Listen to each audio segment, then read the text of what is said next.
Tant que tu n'auras pas rendu l'inconscient conscient, il dirigera ta vie et tu l'appelleras destin. Carl Gustav Jung.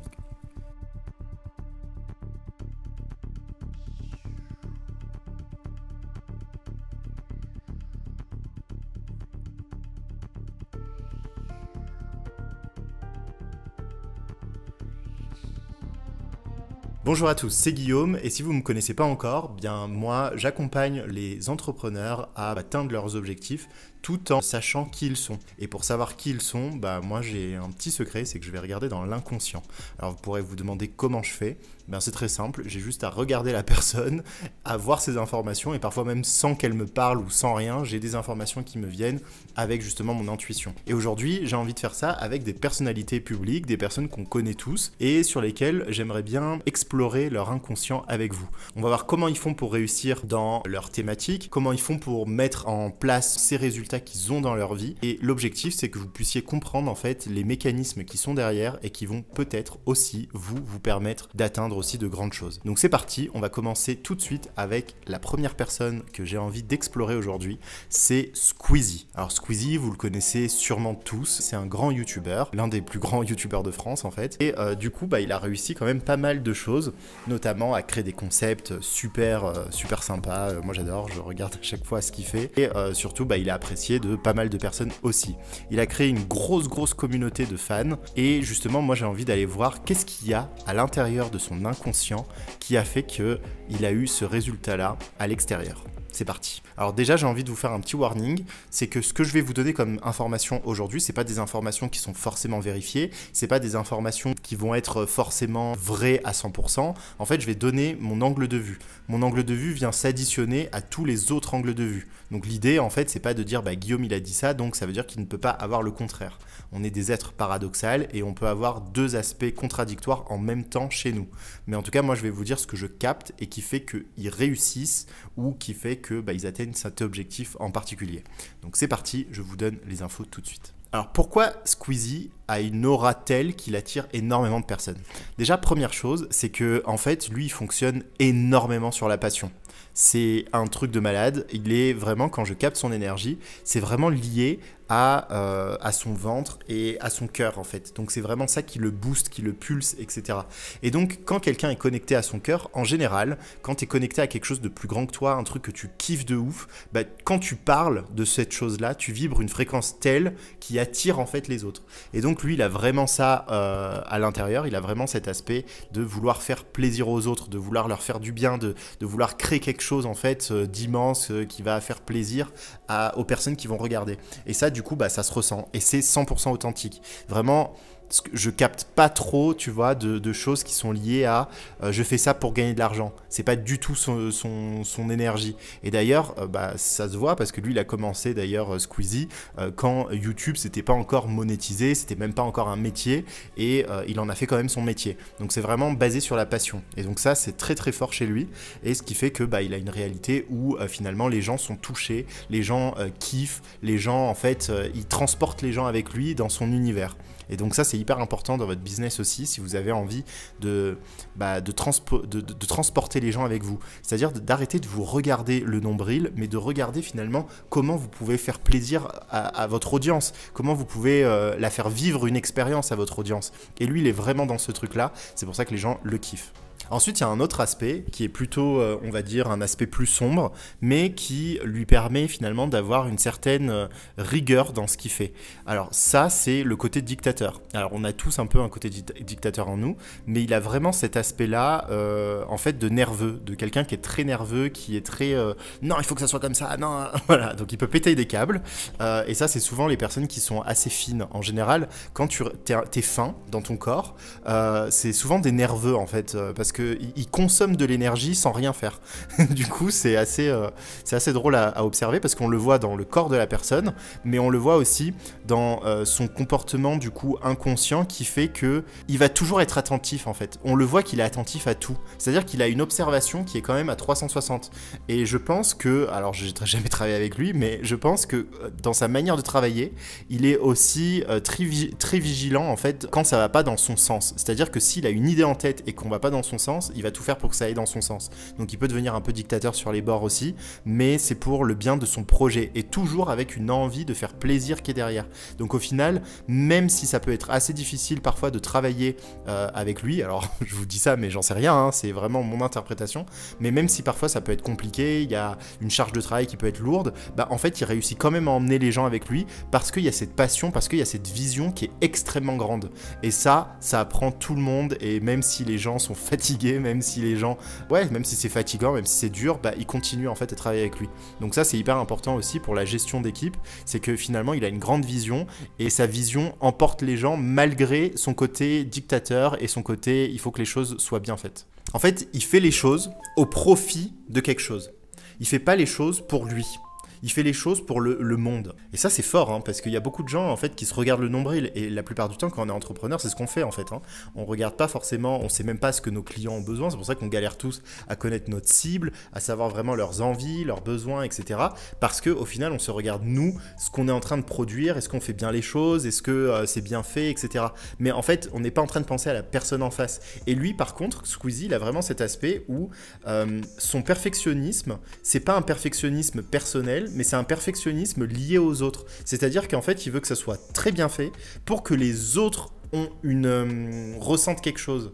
Et ça, franchement, c'est un très bon conseil à prendre pour tout le monde. Et même pour moi d'ailleurs. Maintenant, comment ça se fait qu'il a réussi à créer une réalité en fait où finalement il devient millionnaire, où il a de l'argent, où il réussit finalement à avoir une certaine abondance?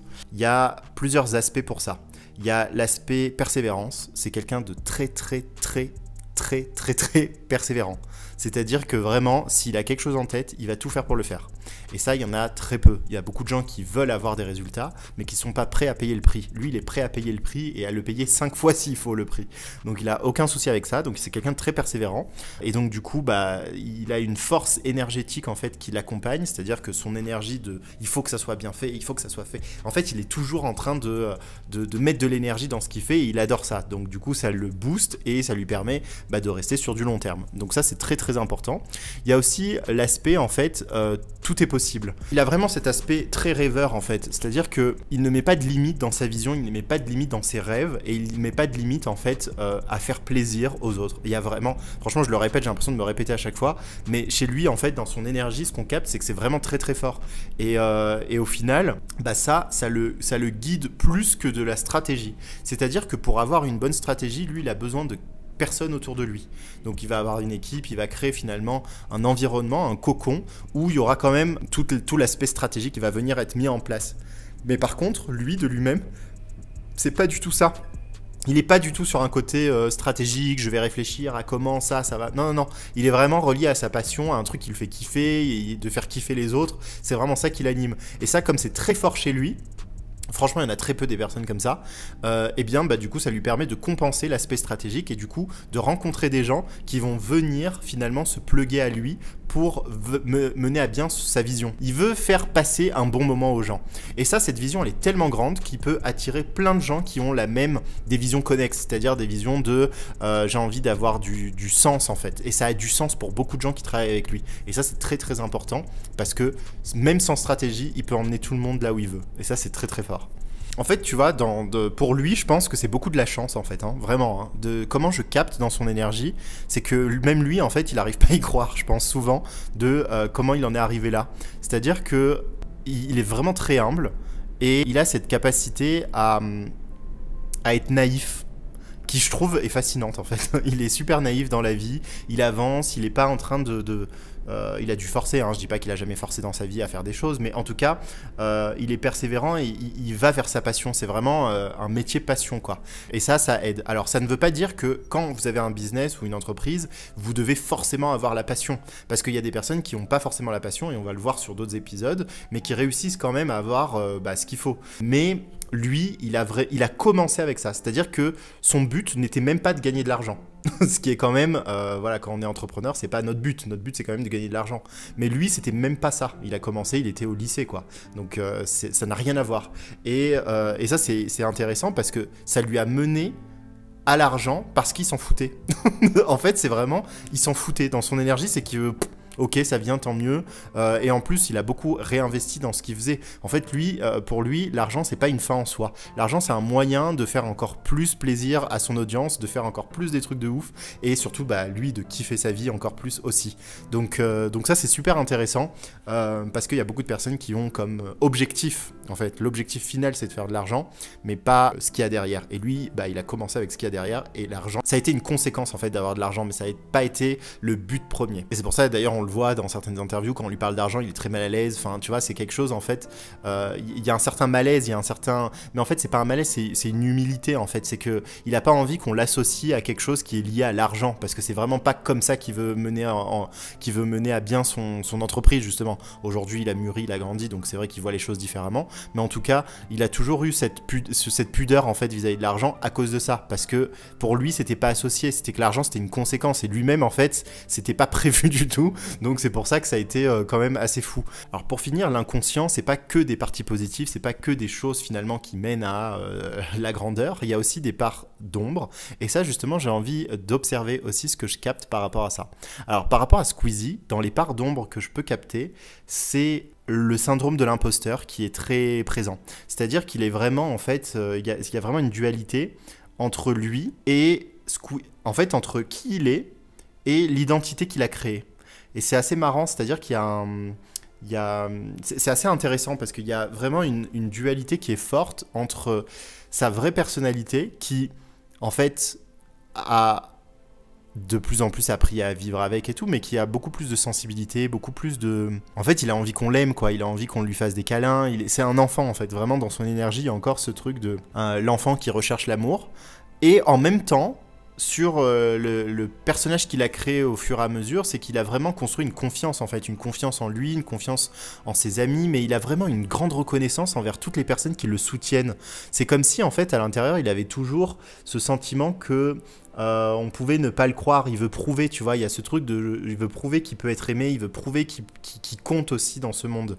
Et ça, c'est beau aussi, parce que finalement, c'est une part d'ombre qui peut emmener certains à rechercher l'amour à tout prix, mais lui, finalement, ça lui permet d'avoir un groupe très solide autour de lui et de créer des liens très profonds. Donc au final, voilà, c'est super. Donc merci Squeezie pour ce qu'il fait, parce que en tout cas moi il me fascine énormément et je pense qu'il est d'une certaine manière en train de vivre un de mes rêves aussi.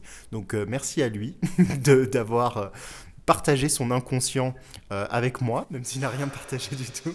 Donc voilà, en tout cas j'espère que cette vidéo vous a plu, elle vous a permis d'aller voir un peu plus en profondeur la psychologie de Squeezie, mais aussi de vous permettre à vous, avec l'effet miroir justement, de récupérer des informations qui vont pouvoir vous servir de votre côté. Parce que au-delà du fait d'observer ce qu'on peut voir dans l'inconscient de quelqu'un, l'objectif avec tout ça, c'est évidemment d'avoir des informations qui vont nous aider, nous, dans notre vie personnelle. Et donc, vous avez vu, comme on a vu avec l'histoire de la vision, avec l'histoire de la passion, ce genre de choses, si vous pouvez justement travailler sur ça, activer ça chez vous et commencer à expérimenter autour de ça, vous avez aussi la capacité de le faire. En tout cas, si vous voulez me retrouver, moi je fais des lives tous les mercredis à 21 h où justement je lis dans l'inconscient en live sur YouTube et également sur Facebook.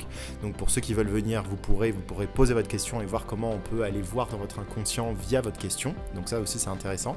Et pour le reste, je vais faire d'autres vidéos qui vont arriver prochainement sur d'autres personnalités. N'hésitez pas à me dire la personnalité que vous avez envie de voir dans la prochaine vidéo et n'hésitez pas à me dire aussi quel aspect de l'inconscient vous voulez observer chez la personne.